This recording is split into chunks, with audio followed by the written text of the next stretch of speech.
Hi friends, நாங்கள் இன்றைக்கு haemoglobin அதிகரிக்கக்கூடிய பீட்ரூட்டில் வரை ஒன்று செய்ய போகிறோம். பீட்ரூட் உடலுக்கு ரொம்பவே நல்லது. அதே போல் ஈமோகுளோபின் அதிகரிக்கக்கூடிய ஒன்று. நான் பீட்ரூட் ஒன்று எடுத்து அதை ஸ்க்ரேப் பண்ணி எடுத்துருக்கிறேன். இப்போ இதில் வர செய்வோம் வாங்க.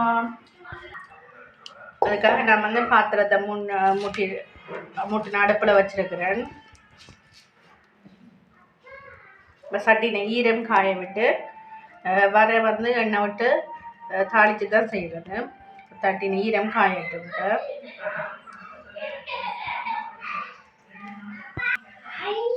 இப்போ சட்டின ஈரம் காஞ்சிட்டது.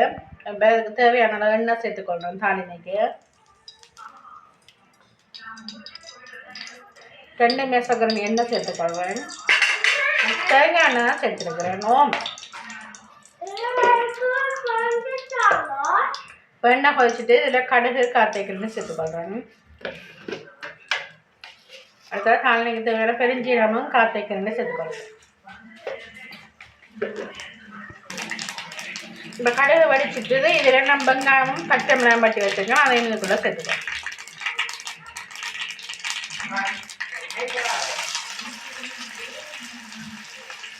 எல்லாத்தையும் சேர்த்து தாளித்தோம்.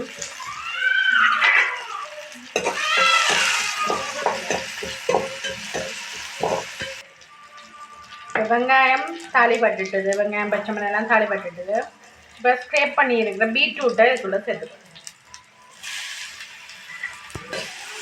கொஞ்சம் பீட்ரூட்டு மவிட்டாத்தான் கொஞ்சம் டேஸ்ட்டாக இருக்கும். அதுக்காண்டி கொஞ்சம் இது வதங்க விடும்.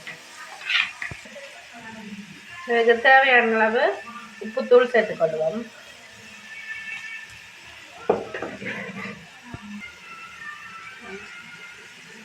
காரத்துக்காண்டி ஒரு தேக்கரண்டி கறித்தூளும் சேர்த்துக்கொள்வேன். அதை கூட விருப்பம் இல்லாண்டி நீங்கள் ஆப்ஷனில் விடலாம்.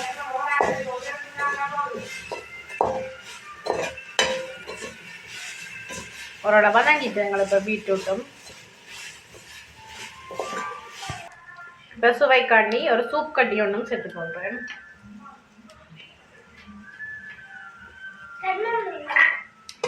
கலந்து விடுவோம். இப்போ இந்த ஸ்டேஜில் தேங்காய் கொஞ்சம் சேர்த்து கொஞ்சமாக எங்களோட ராக்கிட்டோம்னு சொன்னால் எங்களுக்கு சூப்பரான பீட்ரூட் சுண்டல் அல்லது பீட்ரூட் பொரியல்னு சொல்லலாம். அது தேவை.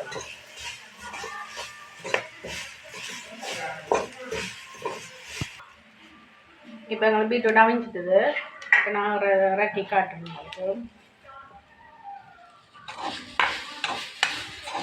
நமக்கு ட்ரை பண்ணி பாருங்க. ட்ரை பண்ணி பார்த்துட்டு எப்படி வந்தானே கமெண்ட் பண்ணுங்க. பிடிச்சிருந்தா நண்பர்களும் ஷேர் பண்ணுங்க, சப்ஸ்கிரைப் பண்ணுங்க. தேங்க்யூ. தேங்க்ஸ் ஃபார் வாட்சிங்.